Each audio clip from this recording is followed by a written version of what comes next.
Good morning and welcome to BSc online classes. मैं संदीप कुमार फिर से स्वागत करता हूं आपका एडजेक्टिव्स के इस कंटिन्यूड सीरीज में। तो चलिए आज मैं आपको ले चलता हूं इसके अंतिम पड़ाव में, यानी एडजेक्टिव से रिलेटेड कंसेप्ट जो हम लोगों ने डिस्कस करना प्रारंभ किया उसका आज हम देखते हैं आखिरी पड़ाव यानी ट्रबलसम एडजेक्टिव्स को। और इसके तुरंत बाद मैं फिर लेकर आऊँगा आपको वर्कशॉप यानी डिफरेंट ईयर्स में पूछे गए सवालों का संकलन। तो चलते हैं, आज हम लोग बात करते हैं ट्रबलसम एडजेक्टिव्स के बारे में।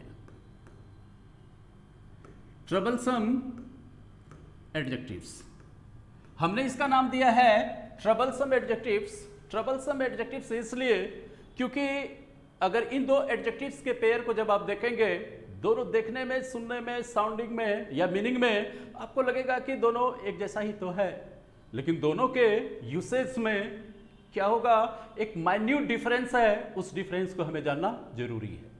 तो चलिए सबसे पहले हम लोग देखते हैं, अगर मैं आपसे बात करता हूं गुड के बारे में बात करता हूं या कि मैं आपसे वेल के बारे में बात करता हूं, तो गुड और वेल के बारे में अगर मैं बात करूं, अगर इसके मीनिंग पे आप जाओगे तो क्या कहोगे कि दोनों का मीनिंग तो अच्छा होता है, दोनों का मीनिंग अच्छा होता है, लेकिन दोनों के अगर आप ग्रामेटिकल प्रोफाइल को अगर आप देखोगे,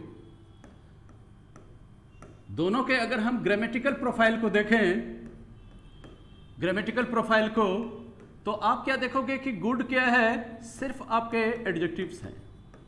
गुड क्या है, सिर्फ एडजेक्टिव्स हैं। लेकिन वेल के बारे में जब आप देखोगे तो वेल क्या है, ये एडजेक्टिव्स का भी आपको फंक्शन करेगा, एट द सेम टाइम ये एडवर्ब ऑफ मैनर का भी फंक्शन करेगा। ये आपके एडवर्ब ऑफ मैनर का भी फंक्शन करेगा, ठीक है। तो अब हम लोग देखते हैं, अगर आप गुड को यूज करते हैं, अगर मैं कहता हूं you are a good man, you are a good man, good man, इसका मतलब क्या हुआ, आप एक अच्छे इंसान हो। तो आप एक अच्छे इंसान हो, तो यहां पर देख लो आपने क्या यूज किया है, गुड के बगल में आपके क्या है, मैन है। मैन क्या है, आपका नाउन है। तो इस तरह से आपने क्या देखा कि इस गुड को यूज करके सिर्फ और सिर्फ एडजेक्टिव्स का ही काम लिया जा सकता है इससे, लेकिन ये कभी भी एडवर्ब जैसा बिहेव नहीं करेगा। लेकिन अगर हम वेल को लेकर के देखते हैं, तो वेल के बारे में मैंने आपको क्या कहा, ये एडवर्ब ऑफ मैनर के जैसा भी काम करेंगे। एडवर्ब ऑफ मैनर कहने का मतलब क्या हुआ, the manner of doing an action, the manner of doing an action, doing an action, किसी भी कार्य को करने का जो तरीका होता है उसी को हम लोग क्या कहते हैं, एडवर्ब ऑफ मैनर कहते हैं। और मैक्सिमम जो एडवर्ब ऑफ मैनर होते हैं वो अक्सर आपको क्या दिखेंगे, एडजेक्टिव में आपको एल बाय लगा हुआ जो दिखेगा, यही क्या होते हैं, आपके एडवर्ब ऑफ मैनर होते हैं, ठीक है। अगर ये एडवर्ब ऑफ मैनर है और इसके कंसेप्ट के तौर पर मैंने क्या कहा कि the manner of doing an action, कोई भी कार्य किस प्रकार से किया जा रहा है। अगर मैं लिखता हूं you speak well, you speak well, इसका मतलब क्या हुआ, आप अच्छा बोलते हैं। आप अच्छा बोलते हैं तो यू देख लो पर्सनल प्रोनाउन है जो आपके सब्जेक्ट का काम कर रहा है, स्पीक आपके वर्ब हैं और वेल क्या है, अच्छी तरह आप बोलते हैं। तो यहां पर देखिए वेल कौन सा काम करते हैं, वेल किसको क्वालिफाई कर रहा है, आपके वर्ब को क्वालिफाई कर रहा है और अच्छी तरह बोलने का काम लिया जा रहा है। तो आप यहां पर क्या कहोगे, वेल का जो आपने प्रयोग किया है एडवर्ब ऑफ मैनर के रूप में यूज किया है। तो ये तो हो गया एडवर्ब ऑफ मैनर के रूप में। अगर आप कहोगे कि सर वेल का प्रयोग हम एडजेक्टिव्स के रूप में कैसे करेंगे, वेल का प्रयोग आप एडजेक्टिव्स के रूप में कैसे करेंगे। अगर आपको कहता है कोई कि हेलो हाउ आर यू, अगर आपसे कोई पूछता है हाउ आर यू, तो आप उसे जवाब क्या देते हो, I am quite well thank you, I am quite well thank you, मैं बहुत अच्छा हूं और धन्यवाद। तो यहां पर देखो आपने क्या कहा, I am quite well thank you. तो यहां पर देखो क्या कि स्वास्थ्य के दृष्टिकोण से, ठीक है, अगर स्वास्थ्य के दृष्टिकोण से अगर आप कहना चाहते हैं कि मैं अच्छा हूं, तो उसके लिए आप वेल का प्रयोग करोगे, या आप कहते हो I am well thank you. तो यहां पर देख लो क्या कि यहां पर जो आपने वेल का प्रयोग किया है, इसका प्रयोग किस रूप में किया है, आपने एडजेक्टिव्स के रूप में किया है, ठीक है। ये डिफरेंस जो थे आपके गुड और वेल का ये डिफरेंस था। ठीक इसी तरह से चलिए मैं आपको अन्य भी डिफरेंस आपको दिखाता हूं। अन्य डिफरेंस में अगर हम चलें तो चलिए हम लोग देखते हैं काइंड और काइंडली के बारे में बात करके देखते हैं। काइंड और काइंडली के बारे में बात करके देखते हैं। तो सबसे पहले चलिए हम लोग देखते हैं काइंड के बारे में। काइंड, जैसे ही काइंड शब्द का प्रयोग किया जाता है आपके मन में ये बात उभर कर आती है कि काइंड का मतलब तो क्या होता है, दयालु होता है। और दयालु का मतलब क्या हुआ, दयालु का मतलब ये कहिएगा the person who has love and sympathy for others, खास करके ऐसे इंसान जिसके सीने में औरों के लिए प्यार और सहानुभूति की भावना होती है, वैसे ही इंसान को क्या कहते हो, the person is very kind. तब आप क्या कहते हो, वैसा इंसान कैसा है, तो बहुत ही दयालु है। तो यहाँ काइंड का मतलब क्या हो गया आपका, दयालु मतलब क्या हो गया, having love and sympathy for others, having love and sympathy, having love and sympathy for others, for others मतलब क्या हुआ, औरों के लिए प्यार और सहानुभूति की भावना होना। और जब यह दयालु हुआ तब जाकर के आप क्या कहोगे कि काइंड का प्रयोग जो यहाँ आप किस रूप में करने जा रहे हो, एडजेक्टिव्स के रूप में करने जा रहे हो। ठीक है, अगर मैं कहता हूं your mother, your mother, your mother is very kind, your mother is very kind, इसका मतलब क्या, आपकी माँ बहुत ही दयालु है। इसका मतलब ये हुआ your mother has love and sympathy for others, औरों के लिए आपके माँ के सीने में प्यार और सहानुभूति की भावना है।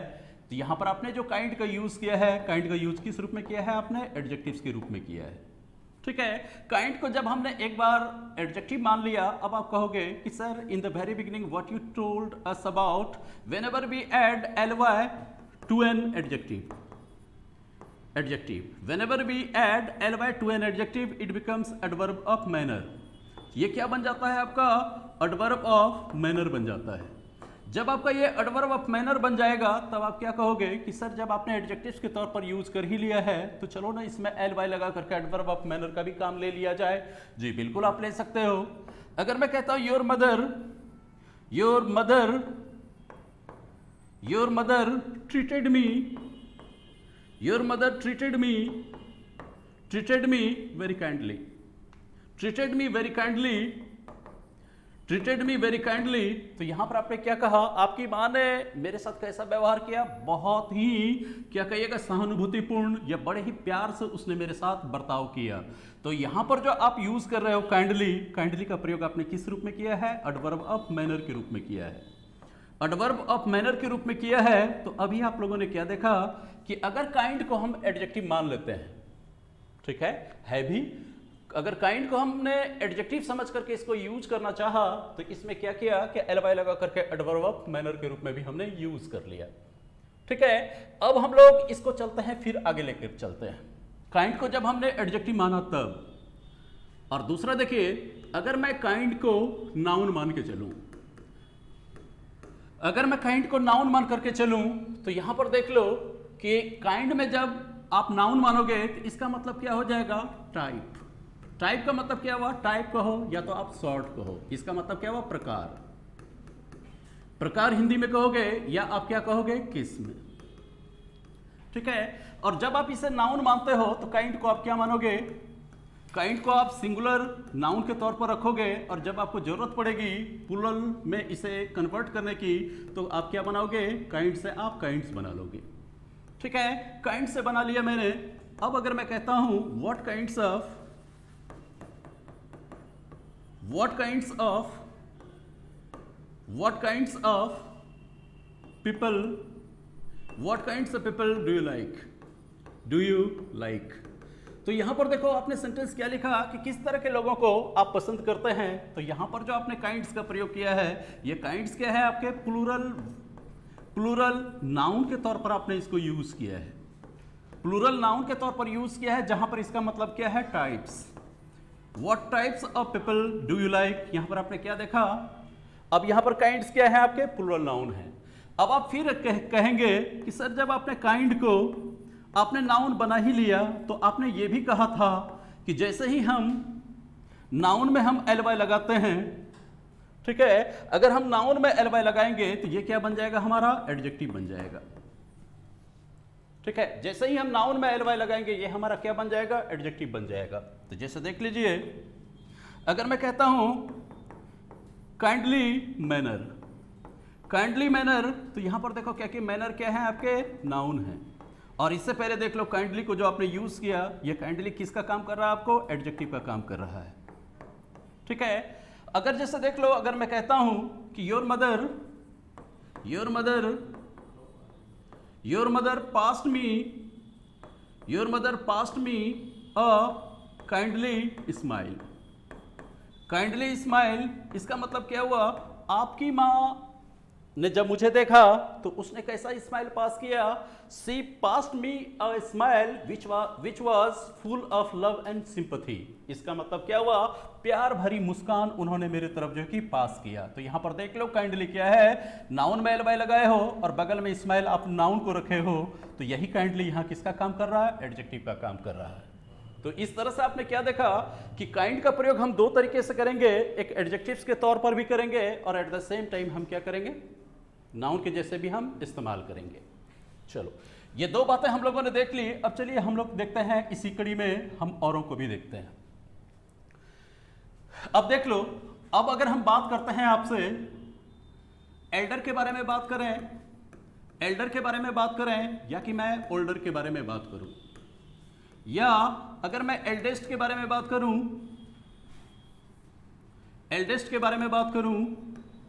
और एक तरफ मैं किसके बारे में बात करने जा रहा हूं, ओल्डेस्ट के बारे में बात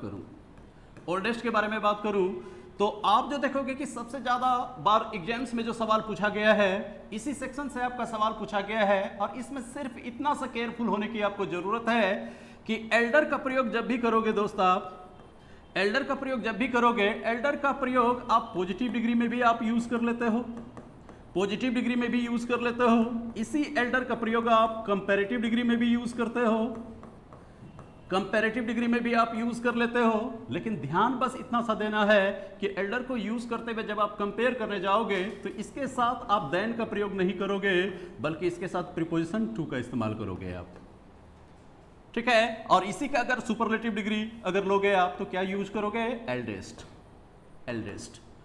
ठीक है। और ये एल्डेस्ट किस डिग्री में हो गए आपके, सुपरलेटिव डिग्री में।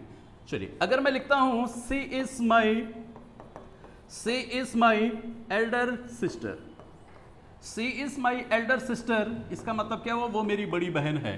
तो इस सेंटेंस में देखो आपने क्या किसी से कंपैरिजन की है, आपने नहीं की है, किसी से भी आपने कंपैरिजन नहीं किया। और यहां जो आपने एल्डर को यूज किया है, एल्डर को किस डिग्री में यूज किया, आपने पॉजिटिव डिग्री में यूज किया है। और अगर मैं लिखता हूं सी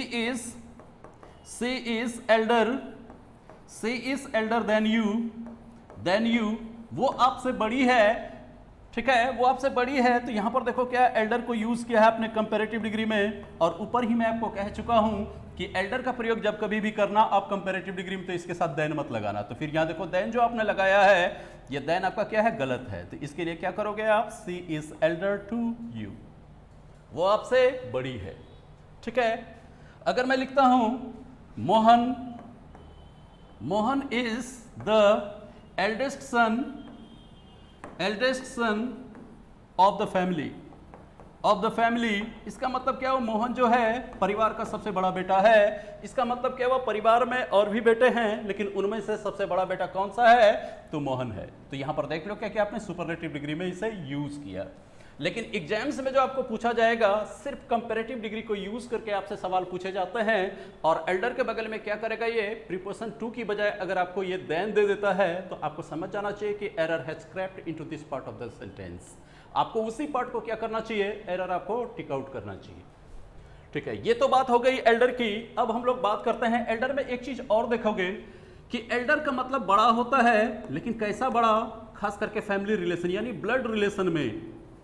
ब्लड रिलेशन से इसका संकेत होता है। एक ही परिवार के सदस्यों के बीच में अगर कोई व्यक्ति आपसे बड़ा है तो उसके लिए आप किसका यूज करते हो, एल्डर का यूज करते हो। लेकिन अगर हम दूसरी तरफ अगर हम ओल्डर को लेकर के देखें तो ओल्डर का देखो पॉजिटिव डिग्री में आप क्या बनाते हो, ओल्ड बनाते हो, कंपैरेटिव में आपके ओल्डर हैं और सुपरलेटिव में क्या हो जाएगा आपका ओल्डेस्ट, ठीक है। इसका भी मतलब बड़ा होता है या पुराना होता है, लेकिन अंतर बस इतना सा है कि इसका प्रयोग जो आप करोगे, इसका प्रयोग आप पर्सन के लिए भी कर सकते हो, एट द सेम टाइम इसका प्रयोग आप थिंग्स के लिए भी कर सकते हो।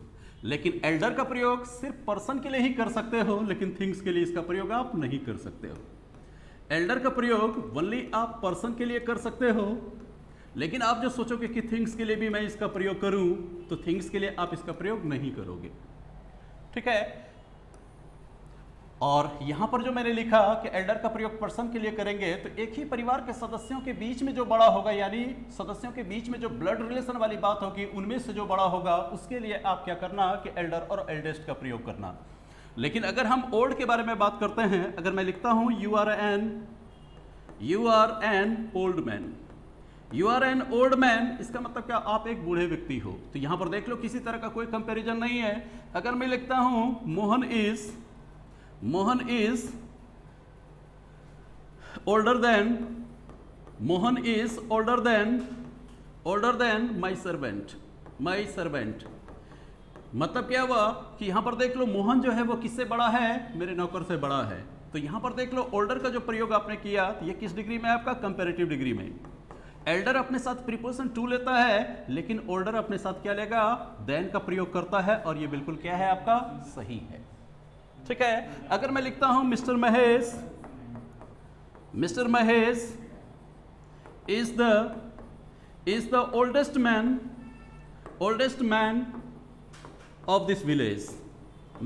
दिस विलेज, मतलब क्या, मिस्टर महेश जो है इस गांव के सबसे बूढ़े व्यक्ति हैं, यानी क्या हुआ, सबसे उम्रदराज व्यक्ति हैं। तो यहां पर देख लो ओल्डेस्ट का प्रयोग आपने किया, और ये ओल्डेस्ट क्या है आपके, सुपरलेटिव डिग्री में आपने यूज किया है। सुपरलेटिव डिग्री में यूज किया। यहां पर आपने क्या कहा कि ओल्डेस्ट का प्रयोग यहां आपने पर्सन के लिए किया। अगर आपको यहां पर थिंग्स के लिए भी अगर प्रयोग करना पड़ता, तब आप कह सकते थे कि this is an old wine. अगर आप लिखते this is an old tree, इसका मतलब क्या हुआ, यह जो एक पुराना वृक्ष है। अगर मैं कहता हूं this tree is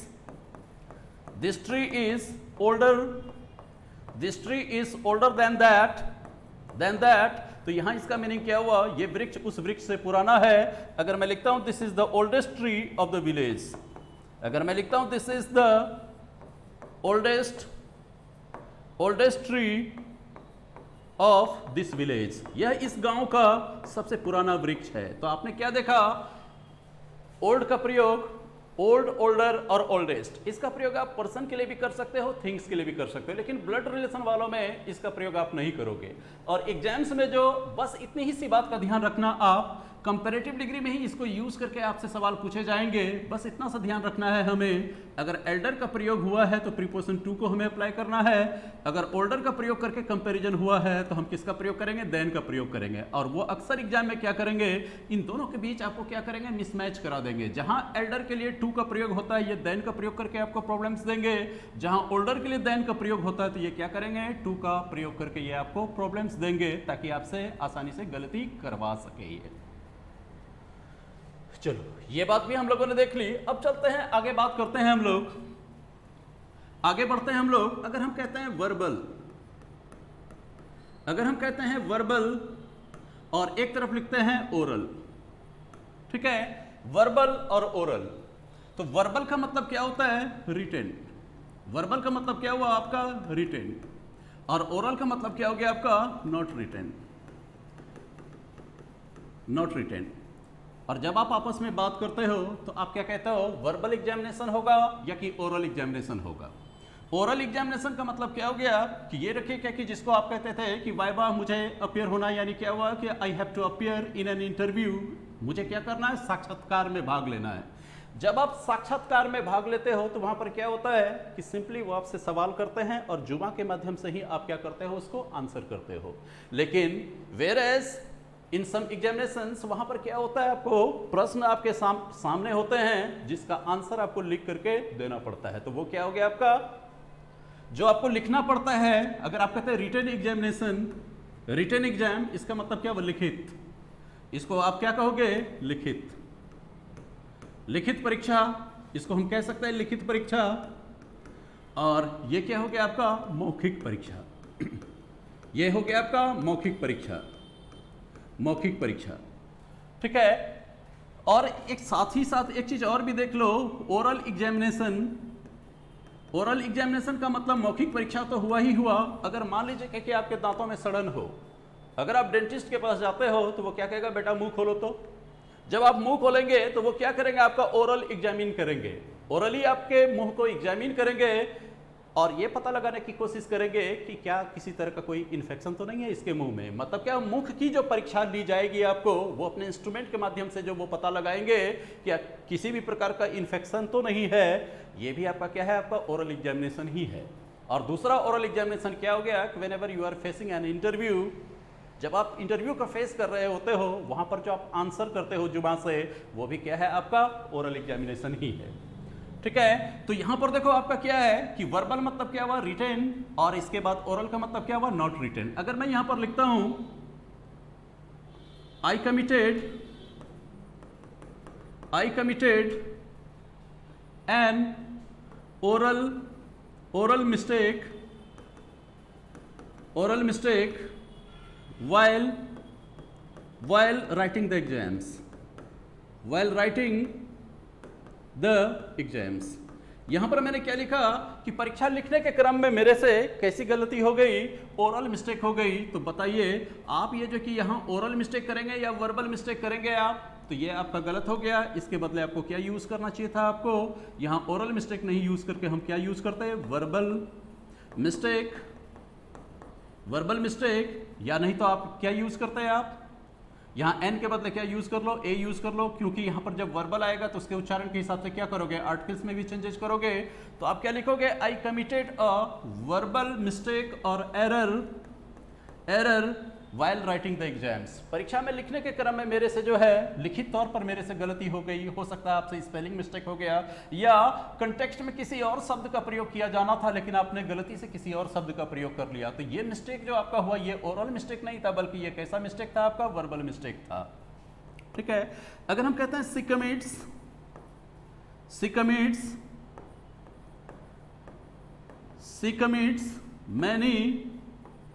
she commits many verbal mistakes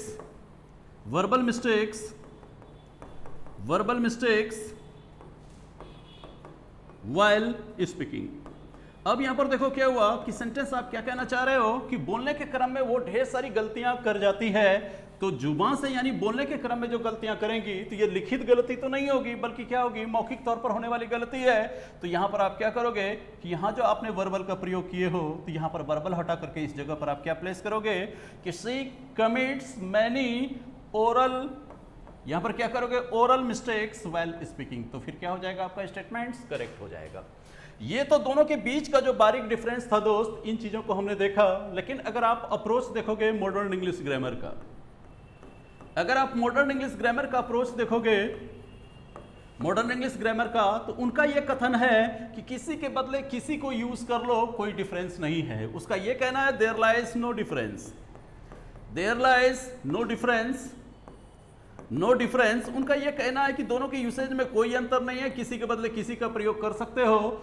लेकिन आप इसकी बात को मत मानना, क्योंकि इसके ये कंसेप्ट जो हैं अप्लीकेबल नहीं है, अप्रूव्ड नहीं है। इसलिए आप इस बात को समझ लो कि आपको पता ही नहीं है। अगर पता भी है तो आपको क्या करना है, इसे यूज ही नहीं करना है। तो अभी हम लोगों ने क्या देखा, वर्बल और ओरल के बारे में देख लिया। अब चलिए, अब हम लोग क्या करते हैं, इसी कड़ी में फिर हम एक नए को जोड़ते हैं। एक देखिए आपका है फॉर्मर, अगर मैं लिखता हूं फॉर्मर, और दूसरा है लेटर, LATTER लेटर। आपके मन में ये भी आ गया होगा सर LATER भी तो होता है, और फिर कहोगे सर LETTER भी तो होता है। ठीक है, तो सबसे पहले देखो, अगर आप लिखते हो LETTER, लेटर का मतलब क्या हुआ, जिसको आप चिट्ठी पत्री कहते हो, आप लेटर का मतलब क्या कहते हो, आप चिट्ठी। ठीक है, ये क्या है, आपका नाउन है।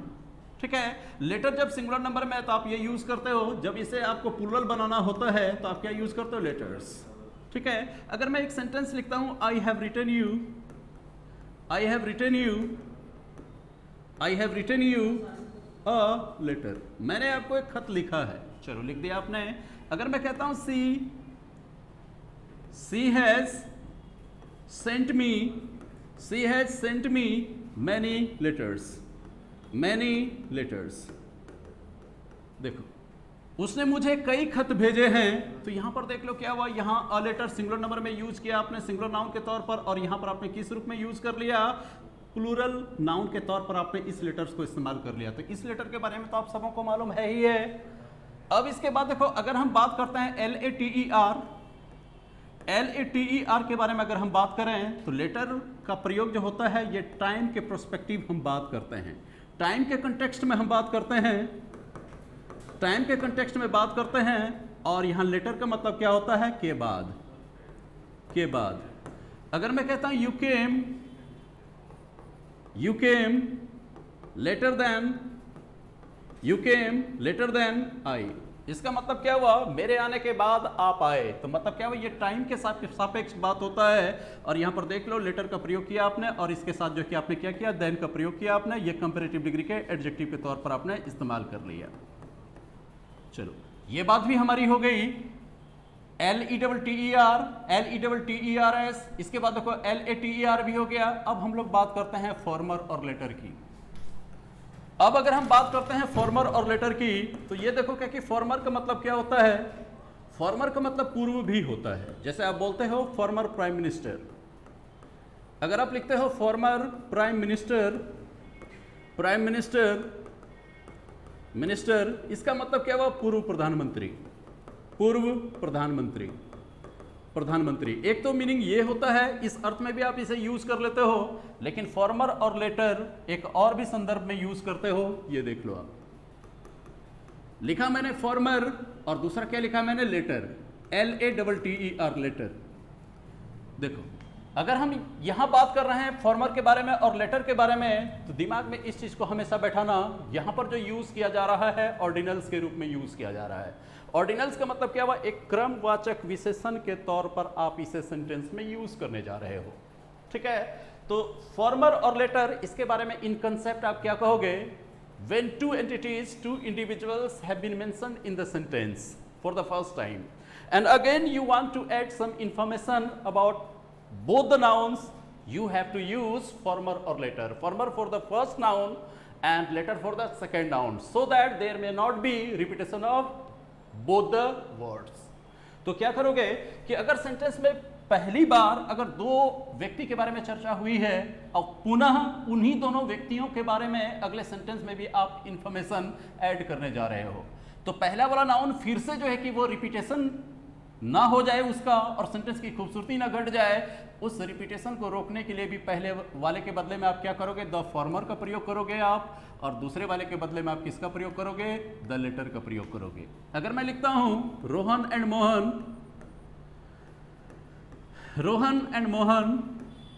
Mohan are friends, Rohan and Mohan are friends. यहां पर आपने क्या लिखा? रोहन और मोहन दोनों दोस्त हैं। चलो, अच्छी बात है। अगला सेंटेंस में इन्हीं दोनों के बारे में लिख रहा हूं, Rohan is richer than Mohan. Rohan जो है मोहन से क्या है? ज्यादा धनी है। तो अगेन आप किसके बारे में इंफॉर्मेशन ऐड कर रहे हो? इसी रोहन और मोहन के बारे में ही इंफॉर्मेशन ऐड कर रहे हो, जिसका इंट्रोडक्शन आप पहले ही सेंटेंस में करवा चुके हो आप। तो again you are adding some information about both the nouns. तो आप क्या करोगे? यहां पर जो रिपीटेशन हो गया है और यहां पर जो आपका रिपीटेशन हो गया है, इस रिपीटेशन को अगर आप रोकना चाहते हो तो इसके बदले आप क्या लिखोगे? The former is richer than the latter. पहला वाला जो है वो दूसरे वाले की तुलना में क्या है? ज्यादा धनी है। तो फॉर्मर का मतलब क्या हुआ? पहले वाला, और लेटर का मतलब क्या हुआ? बाद वाला। इसी में देखिए थोड़ा सा कंफ्यूज करने के लिए आपको क्या करेगा? ठीक है, अब इसी में कंफ्यूज करने के लिए आपको क्या करेगा? फर्स्ट और लास्ट का कॉम्बिनेशन आपको दे देगा। फर्स्ट और लास्ट का प्रयोग आप कैसे करेंगे? तो फर्स्ट और लास्ट के बारे में भी अगर हम चाहे बात करने, तो इसका मतलब आप क्या कहोगे? सर ये भी तो ऑर्डिनल्स हैं। ये भी क्या है? आपके ऑर्डिनल्स हैं। ये मैं आपको न्यूमरल एडजेक्टिव्स में इसकी चर्चा कर चुका हूं। ठीक है, तो आप फर्स्ट और लास्ट का प्रयोग कैसे करोगे अगर इस तरह से जब रिपीटेशन वाले हालात में? तो आप क्या कहोगे कि जब दो से ज्यादा लोगों के बारे में बात हो और तब पहले वाले नाउन की रिपीटेशन को रोकना चाहते हैं, तो हम क्या करेंगे? पहले वाले के लिए द फर्स्ट का प्रयोग करेंगे और अंतिम वाले के लिए हम किसका प्रयोग करेंगे? द लास्ट के लिए प्रयोग करेंगे। जैसे देख लो, अगर मैं लिखता हूं Rohan, Mohan, Sohan Ganesh Ganesh are neighbours neighbours. मैंने क्या लिखा, देखिए कितने लोगों के बारे में मैंने जिक्र किया है, 1 2 3 4, 4 लोगों के बारे में, यानी 2 से ज्यादा लोगों के बारे में मैंने यहां जिक्र किया। मैंने क्या लिखा, रोहन, मोहन, सोहन और गणेश, ये सब के सब कौन है, पड़ोसी हैं। और उनमें से अगर मान लीजिए कि चर्चा मुझे पहले वाले की करनी हो और चर्चा मुझे आखिरी वाले के बारे में करनी हो, तो अगर मैं लिखता सेंटेंस तो कैसे लिखता, रोहन इज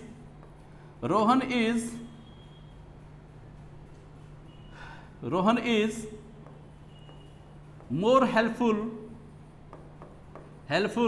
देन गणेश। ठीक है, रोहन जो है गणेश की तुलना में कहीं ज्यादा जो है वो क्या है, हेल्पफुल है लोगों के प्रति।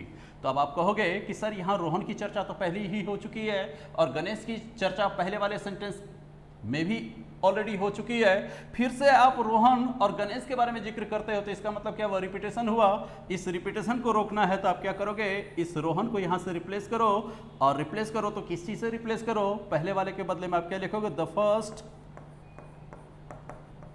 First is more helpful than the last. तो यहां से क्या करोगे, यहां से भी गणेश को हटा लो, यहां से भी आप क्या करो, रोहन को हटा लो, और पहले वाले के लिए आप क्या करोगे, द फर्स्ट का प्रयोग करोगे, और दूसरे वाले के लिए आप किसका प्रयोग करोगे, द लास्ट का प्रयोग करोगे। ठीक है, यहां पर आपके मन में ये सवाल आ रहा होगा कि सर यहां पर तो आपने क्या क्या कंपैरिजन किसके किसके बीच में किया, फर्स्ट वाले के बीच में और लास्ट वाले के बीच में कंपैरिजन किया, तो आपने द फर्स्ट और द लास्ट लिख दिया। अगर मुझे कंपैरिजन इन दोनों के बीच में करना होता, मोहन और सोहन के बीच में करना होता, तो मैं ऐसे लिखता ना, मोहन इज रिचर देन। अगर मैं सोहन लिखता यहां तो चर्चा मैंने किसके बारे में किया है, फर्स्ट तो ये था, ठीक है, और आखिरी ये था, लास्ट ये था, तो ये कौन रहा होगा, सेकंड रहा होगा, ये कौन रहा होगा, थर्ड रहा होगा। तब हम क्या लिखेंगे, the second is richer than the third. लेकिन एग्जाम्स में जब आपको सवाल पूछे जाएंगे दोस्त, सिर्फ इस बेस पे पूछा जाएगा, 2 लोगों के बारे में चर्चा हुई थी, अगेन दोनों का रिपीटेशन हो रहा अगले वाक्य में, तो पहले वाले के लिए आप किसका प्रयोग करोगे, द फॉर्मर का प्रयोग करोगे, और दूसरे के बदले आप क्या करोगे, द लेटर का प्रयोग करोगे। और दूसरा ये पूछा जाएगा आपको, अगर 2 से ज्यादा लोगों के बारे में पहले सेंटेंस में चर्चा हुई थी और पहले के रिपीटेशन को अगर आपको रोकना है तो आप क्या करोगे, द फर्स्ट का प्रयोग करोगे, और लास्ट वाले के रिपीटेशन को रोकना है तो आप क्या करोगे, द लास्ट का प्रयोग करोगे। ठीक है, तो चलिए फिर हम लोग क्या करते हैं, अगले पड़ाव पे चलते हैं। एक देखो और भी आपको परेशान करेगा, अगर मैं आपसे बात करता हूं फॉर, अगर मैं आपसे बात करता हूं फार्दर और फारदेस्ट, तब आप क्या कहोगे कि सर स्ट्रेट लाइन पर अगर आपको डिस्टेंस दिखानी है, अगर स्ट्रेट लाइन पर अगर आपको डिस्टेंस दिखानी है, तो डिस्टेंस दिखाने के लिए फार का मतलब क्या होता है, दूर, और जब कंपेयर करोगे तो क्या हो जाएगा, फार्दर, और सुपरलेटिव डिग्री में दिखाना हो तो आप क्या करोगे, फारदेस्ट करोगे। अगर मैं कहता हूं अगर मैं लिखता हूं Patna is farther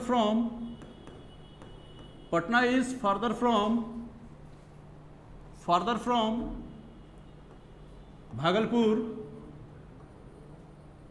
Bhagalpur than अगर मैं यहां पर लिखता हूं अररिया।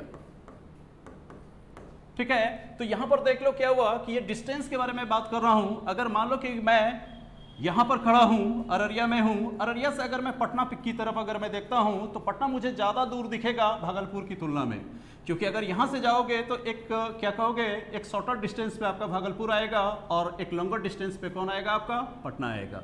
तो फिर आपने क्या लिखा, Patna is farther from Bhagalpur than Araria. तो इस तरह से ये फार्दर का प्रयोग आपने किस कंटेक्स्ट में किया है, डिस्टेंस के मामले में जब आपको कंपेयर करना पड़ा तब जाकर के फार के बदले आपने क्या कर दिया, फार्दर कर दिया। ठीक है, और इसी तरह से अगर हमें सुपरलेटिव डिग्री में यूज करना होगा तो हम फारदेस्ट का प्रयोग करेंगे। लेकिन एग्जाम में जो आपसे गलती करवाना चाहता है वो क्या करेगा, अगर आपका नजर तेज नहीं है, अर्थात अगर आप स्पेलिंग पे ध्यान नहीं दोगे तो यहां पर ये क्या करेगा, फर्दर को यूज कर लेगा। फर्दर, तो यहां पर देखिए ये क्या यूज करने जा रहा है, फर्दर को। आप कहोगे सर ये फर्दर को जो यूज किया है, क्या ये फर्दर का यूज होना चाहिए था क्या, किस कंटेक्स्ट में आखिर फर्दर का हम यूज करते हैं? तो फर्दर का जब भी आपको प्रयोग करना हो तो फर्दर का प्रयोग क्या करना, आप एडिशनल के अर्थ में करना, एडिशनल के अर्थ में करना। एडिशनल का मतलब क्या हुआ, अतिरिक्त, अतिरिक्त, ठीक है। अब जैसे देख लो, अगर मैं लिखता हूं she should not be given,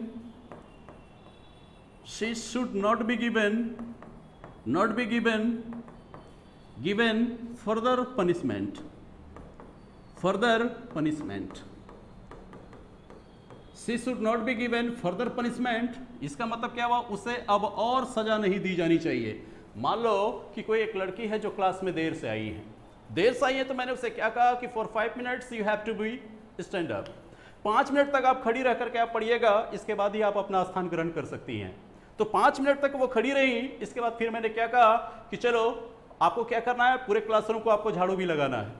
फिर मैंने दूसरी पनिशमेंट दे दी उसे, एंड थर्ड स्टेज में मैंने उसे क्या कहा, जाओ धूप में 10 मिनट जा करके खड़े रहो, ठीक है। तो इस तरह से देखो क्या हुआ कि मैं फर्दर उसको पनिशमेंट देता जा रहा हूं। जब आपसे नहीं रहा जाएगा तो आप कहोगे ना कि sir she should not be given further punishment, sir उसे जो है कि अतिरिक्त सजा नहीं दी जानी चाहिए, और तब आप डायलॉग भी मार लेते हो कि अब इन्हें सजा देकर गुनहगार ना बनिए, मुजरिम के लिए जुर्म का इकबाल ही बहुत है।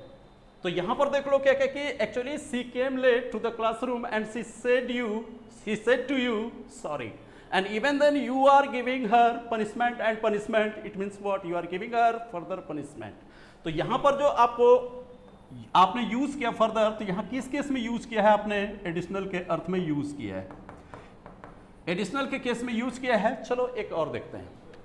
अगर मान लो कि आपकी कंपनी कोका कोला है और मेरा क्या है, थम्स अप है, ठीक है, और आप जान रहे हो कि कोका कोला अगर अच्छा बिजनेस नहीं कर रही है और थम्स अप अच्छा बिजनेस कर रहा है, तो पेप्सी वाले जो हैं या थम्स अप वाले जो हैं जाकर के प्रपोजल दिए कि आप क्यों नहीं जो कि मर्ज हो जाते हैं हमारी कंपनी में, आप अपना स्टॉक बेच दो, ठीक है। For the first time you met the chairman of that particular organisation, और उसने क्या कहा कि ठीक है हम सोच करके आपको जवाब देंगे। एक सर्टेन इंटरवल पे फिर से जाकर के आपने उससे मुलाकात की, फिर आपने पूछा कि सर आपने क्या सोचा मेरे प्रपोजल के बारे में। The person told you your proposal needs further consideration. इसका मतलब क्या हुआ, आपने जो प्रपोजल दिया था उसके बारे में तो मैंने सोचा, लेकिन और भी सोचे जाने की जरूरत है। इसका मतलब क्या हुआ, और भी ज्यादा सोचे जाने की जरूरत है। तो आपने स्टेटमेंट्स क्या यूज किया, योर प्रपोजल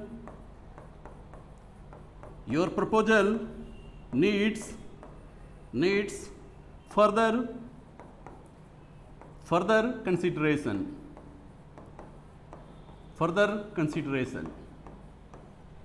ठीक है। आपके प्रपोजल को अतिरिक्त रूप से सोचे जाने की जरूरत है, तो यहां पर आपने क्या किया, फर्दर को यूज किया।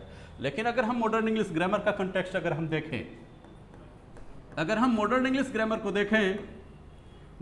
ग्रामर को देखें तो उसका कथन ये है कि बात अगर आपको डिस्टेंस के बारे में करनी हो, तो आप चाहे तो फर्दर का भी प्रयोग कर सकते हैं, आप चाहे तो फर्दर का भी प्रयोग कर सकते हैं। आप फादर और फर्दर दोनों में से किसी का भी प्रयोग कर सकते हैं, ये मानना है मॉडर्न इंग्लिश ग्रामरियंस का। लेकिन दोस्त आप ये बात नहीं मानना, क्योंकि आपके कम्परेटिव एग्जाम्स में इस कंटेक्स्ट पे नहीं जाया जाता है। यहाँ पर मॉडर्न इंग्लिश ग्रामर के जो ये अप्रोच थे, इसको अप्रूव नहीं किया गया, इसलिए आप क्या करोगे, आप इतना ही जानो, डिस्टेंस दिखाना है तो मैं फादर का प्रयोग करूंगा, और अगर मुझे एडिशनल के अर्थ में यूज करना है, तो इसके बदले में किसका प्रयोग करूंगा, फर्दर का प्रयोग करूंगा। चलो ठीक है, इसके बारे में भी हम लोगों ने देख लिया। तो आज हम लोगों ने किसके बारे में देखा, फॉर्मर के बारे में भी हमने देख लिया, लेटर के बारे में भी हमने देख लिया, एल्डर के बारे में भी हमने देखा, और ओल्डर के बारे में भी हमने देखा, वर्बल भी देखा हमने, और एट द सेम टाइम हमने ओरल के बारे में भी हमने देखा। इसके बाद आपने क्या किया, काइंड और काइंडली इन दोनों के बारे में भी आपने देखा। तो चलो एक और देख लेते हैं, लव, लवली और लविंगली, इस बारे में भी हम लोग देख लेते हैं। मैंने यहां क्या लिखा, लव। अगर मैं आपसे बात करता हूं लव, लव का मतलब क्या होता है? लव का मतलब देखो आपका प्यार भी होता है। जब ये लव का मतलब प्यार होगा तो ये क्या हो जाएगा आपका, ये नाउन हो जाएगा, ठीक है। और लव का मतलब क्या होता है, आपको प्यार करना भी होता है, प्यार करना। और जब इसका मतलब प्यार करना होगा तो समझो कि आप इसे किस रूप में यूज करने जा रहे हो, एक वर्ब के रूप में आप इसे यूज करने जा रहे हो, ठीक है। अगर आप कहते हो you love me, you love me, आप मुझे प्यार करते हो, तो यहां पर ये क्या दिखा रहा है, आपके एक्शन को दिखा रहा है, ठीक है। अगर मैं कहता हूं love, love and affection, love and affection is required, love and affection is required for mankind, mankind, मानव जाति के लिए जरूरी है, प्यार और स्नेह की भावना बहुत जरूरी है। तो यहां पर देखो लव एंड अफेक्शन को किस रूप में रखा है आपने, नाउन के रूप में रखा है। अब याद करो, थोड़ा सा बैक जाओ, थोड़ा सा बैक जाओ। मैंने क्या कहा था कि जैसे ही हम नाउन में एल वाई को ऐड करते हैं, नाउन में जैसे ही हम एल वाई को ऐड करते हैं, ये आपका क्या फॉर्म कर देता है, आपको एडजेक्टिव का फॉर्मेशन कर देता है ये आपको। तो सोच करके देखो, अगर लव को हम नाउन मान करके चले हैं और इसमें अगर मैं एल वाई ऐड कर दूं तो नया शब्द क्या बनेगा आपका, लवली, लवली। तो अब आप मुझे बताओ कि ये लवली किसका फंक्शन करेगा, एडजेक्टिव का फंक्शन करेगा या कि एडवर्ब का फंक्शन करेगा? तो आप ब्लाइंडली क्या कहोगे, सर ये तो एडजेक्टिव का फंक्शन करेगा, क्योंकि आप सेंटेंस यूज करते हो what a lovely face, what a lovely, lovely face, या आप कहते हो व्हाट अ लवली गर्ल, या व्हाट अ लवली स्माइल, क्या खूबसूरत मुस्कान है, क्या अच्छी मुस्कान है, क्या खूबसूरत सा फेस है। तो यहां पर देख लो फेस, गर्ल या स्माइल, ये क्या है आपके नाउन है। और इससे पहले देखो आपने लवली का प्रयोग किया, ये क्या है आपके एडजेक्टिव्स, ठीक है। ठीक इसी तरह से देखो, अगर हम चलते हैं अब लविंगली के बारे में। देखो लव को अगर आप वर्ब मानते हो, अगर ये आपका वर्ब है तो ये क्या है आपका, वर्ब का फर्स्ट फॉर्म है। सेकेंड और थर्ड फॉर्म में क्या करते हो, LOVED, ये सेकेंड और थर्ड फॉर्म आपका हो गया, ठीक है। और फोर्थ फॉर्म में आपका क्या हो जाएगा, लविंग, लविंग। और इसके फिफ्थ फॉर्म में क्या हो जाएगा आपका, लव्स। चलो इसको देखिए, वर्ब का फिफ्थ फॉर्म हो गया आपका ये, और ये वर्ब का फोर्थ फॉर्म। अगर आप ये कहोगे कि सर ये वर्ब का जो फोर्थ फॉर्म है लविंग, ये जो आपका है लविंग, क्या ये वर्ब के रूप में यानी वर्ब के फोर्थ फॉर्म के रूप में इसको यूज किया जाता है क्या? नहीं, ये आपके स्टेटिव वर्ब के अंतर्गत आते हैं। लव में आप क्या करते हो, ING को ऐड नहीं करते हो।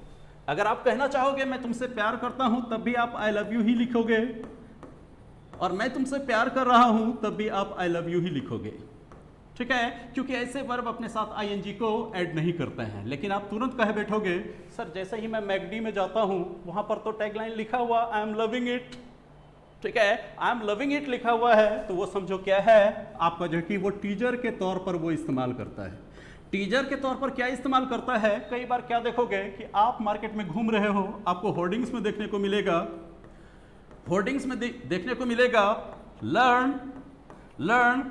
अब यहां पर देखो ऐसे लिख देगा लर्न इंग्लिश, तो यहां पर देखोगे इंग्लिश में ENG, 3 शब्द आपके जो है कि इंग्लिश के लेटर लिए गए, और बाकी देखो लिस्ट को आपको हिंदी का लिख दिया गया, ताकि आपके आई को कैच कर सके, आपके दिमाग में ये अपनी जगह बना सके, ताकि आप घर पहुंचो तो ये चीजें आपको याद रहे। आपको याद रहे जो चीजें प्रैक्टिकल लाइफ में सहज नहीं है, जबरदस्ती इसको टीजर बनाया जाता है ताकि आपके मनोमस्तिष्क में कायम रहे, और आप इसी बहाने तो इसे याद कर लो। जैसे कि आपने मैकडी में देखा तो वो बातें अभी भी याद है आपको, तो इसका मतलब क्या हुआ कि लविंग का प्रयोग जो कि वर्ब के रूप में आप नहीं करोगे। लेकिन आप कहोगे कि सर वर्ब का फोर्थ फॉर्म आप पार्टिसिपल एडजेक्टिव्स में बता रहे थे कि ये एडजेक्टिव का भी फंक्शन करेगा, बिल्कुल करेगा, ठीक है। तो जब एडजेक्टिव का ये फंक्शन करेगा तो बगल में किसको लेगा, ये नाउन को लेगा, ठीक है। अगर आप कहते हो loving, loving atmosphere, loving atmosphere, इसका मतलब क्या, अच्छा सा माहौल है, ठीक है। अगर आप कहते हो लविंग नेचर, मतलब क्या प्यारा सा स्वभाव है किसी का, तो बगल में देखो एटमॉस्फेयर और नेचर क्या है आपके, नाउन है। और यहां पर देख लो कि लविंग वर्ब का फोर्थ फॉर्म प्रेजेंट पार्टिसिपल जो कि नाउन के साथ यूज किए हो, एडजेक्टिव का फंक्शन कर रहा है, और ऐसे ही एडजेक्टिव को आप किसका नाम देते हो, पार्टिसिपल एडजेक्टिव्स का हम नाम देते हैं, ठीक है। अगर हमने लविंग को वर्ब, देखो यहां पर आपने क्या किया, आपने क्या कहा कि सर लविंग ये वर्ब का फोर्थ फॉर्म था, लेकिन इसको हमने रखा नाउन से पहले और इसको इन फंक्शन हमने क्या बना दिया, एडजेक्टिव बना दिया। तब आप फिर से कह बैठोगे सर आपने पहले भी कहा था एडजेक्टिव में एलवाई जोड़ देंगे तो ये एडवर्ब मेरा बन जाएगा, तो जोड़ दो ना लविंग और इसमें एलवाई जोड़ दो तो नया शब्द क्या बनेगा, लविंगली। लविंगली और जैसे ही ये एडवर्ब बना, ये क्या हो गया आपका एडवर्ब ऑफ मैनर, ये हो गया आपका adverb of manner. Adverb of manner आपको पता है एडवर्ब ऑफ मैनर का मतलब क्या होता है, the manner of doing an action. ठीक है, अब जैसे देखिए क्या हुआ, सी ट्रीटेड मी लविंगली, सी ट्रीटेड मी लविंगली और आपको यहां पर दे दे सी ट्रीटेड मी लवली। अब चुनाव करो आप इन दोनों ही ऑप्शंस में से किसका चुनाव करोगे। आप तुरंत कह दोगे कि सर लवली को तो इससे पहले आपने एडजेक्टिव बताया था, तो जब ये एडजेक्टिव है और यहाँ ट्रीट करना ये वर्ब है और ये काम कैसे किया जा रहा है इसको क्वालिफाई कराने के लिए हमें एडवर्ब चाहिए, इसलिए यहाँ पर लवली नहीं होगा बल्कि आप किसका प्रयोग करोगे, सी ट्रीटेड मी लविंगली। इसका मतलब क्या, उसने मुझे बड़े प्यार से ट्रीट किया। ठीक है, ये डिफरेंसेस थे आपके। और ठीक इसी तरह से जब चलोगे दोस्त तो आगे देखोगे कि बार बार ये चाहे आपके एसएससी हो या बैंक हो, एक एवरग्रीन क्वेश्चन आपको देखने को मिलता है। किस बेस पे, आपके लेस के बेस पे और आपके फ्यू के बेस पे। सबसे पहले देखो अगर हम लेस के बारे में बात करें, लेस के बारे में बात करें और अगर आप एलिजाबेथ पीरियड में चले जाओगे, 14th सेंचुरी में अगर आप चले जाओगे, उन समयों के जो साहित्य अगर आपको पढ़ने को मिलेगा, उस समय में लेस को पॉजिटिव डिग्री का माना जाता था, पॉजिटिव डिग्री का माना जाता था और लेसर को कंपैरेटिव डिग्री का माना जाता था। और इसके जो है सुपरलेटिव डिग्री में क्या आता था, आपके लिस्ट आते थे। लेकिन आज के कंटेक्स्ट में अगर आप देखोगे कि ये जो है अपना पॉजिटिव का अस्तित्व खो चुके हैं, ये लेस जो है अपने पॉजिटिव डिग्री का अस्तित्व खो चुके हैं और लेस का प्रयोग हमेशा अब किस डिग्री में होता है, आपका कंपैरेटिव डिग्री में यूज किया जाता है, कंपैरेटिव डिग्री में यूज किया जाता है। इसीलिए आप इसके साथ किसका प्रयोग करते हो, देन का प्रयोग करते हो, पहली बात। अब इसके साथ साथ एक बात और ध्यान में रखना, उन समय में जो है कि लेस का प्रयोग आप नंबर और क्वांटिटी दोनों के लिए आप करते थे, लेकिन आज के कंपैरेटिव माहौल में अगर आप देखोगे कि लेस जो है ये असाइन कर दो आप क्वांटिटी के लिए, इसे असाइन कर दो आप क्वांटिटी के लिए, और जब आप फ्यू को लाओगे, फ्यू का कंपैरेटिव क्या हो जाएगा आपका फ्यूअर, और इसका क्या हो जाएगा सुपरलेटिव फ्यूएस्ट। ठीक है, अगर मैं लिखता हूं no less than 50 people were killed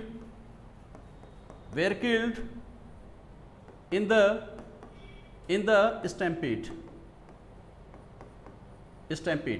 कहना क्या चाह रहे हो कि 50 से कम लोग नहीं मारे गए थे भगदड़ में। तो यहां पर देख लो कि यहां पर क्या कर रहे हो, लोगों की संख्या के बारे में बात कर रहे हो, और यहां पर आपने क्या लगा दिए हो, लेस, जो कि क्वांटिटी का सूचक है। आपको ये नहीं लगाना चाहिए, बल्कि आपको यहां पर देखो देन लगा हुआ है। आपको कंपैरेटिव डिग्री में तो चाहिए, लेकिन ये क्वांटिटी का सूचक नहीं चाहिए, बल्कि इसको हटा करके आप क्या करोगे, फ्यूअर का प्रयोग करोगे, और तब जाकर के ये क्या हो जाएगा दोस्त, आपका करेक्ट हो जाएगा। तो ये थे हमारे ट्रबलसम एडजेक्टिव्स में आपने देखना शुरू किया। तो ये सारा जो कि डिफरेंसेस आप तो रखोगे ही रखोगे। इसके अलावा भी ढेर सारे डिफरेंसेस मैं आपको दिखाऊंगा कि जैसे कंसर्न्ड किस तरह से जो है कि ये आपका क्या करेगा, ये मीनिंग चेंज करेगा सेंटेंस का, रिस्पॉन्सिबल कैसे मीनिंग चेंज करेगा, इन्वॉल्व कैसे मीनिंग चेंज करेगा। ठीक है, इस तरह से ढेर सारे जो है कि आपके सामने आएंगे, और ये सारे पॉइंट्स को मैं आपके सामने लाने जा रहा हूं अब क्वेश्चंस के माध्यम से। जब हम लोग क्वेश्चन पे डिस्कशन करेंगे तो ये चीज़ें आपके जहन में बेहतर तरीके से उतरेंगी। तो आज के इस सेशन में हम लोगों ने ट्रबलसम एडजेक्टिव्स के बारे में इतनी सारी जानकारी हासिल की, और नेक्स्ट सेशन में अब मैं आपको लिए चलूँगा कि कैसे जो है कि हम क्वेश्चन के माध्यम से इसको और भी हम मजबूती लाएंगे।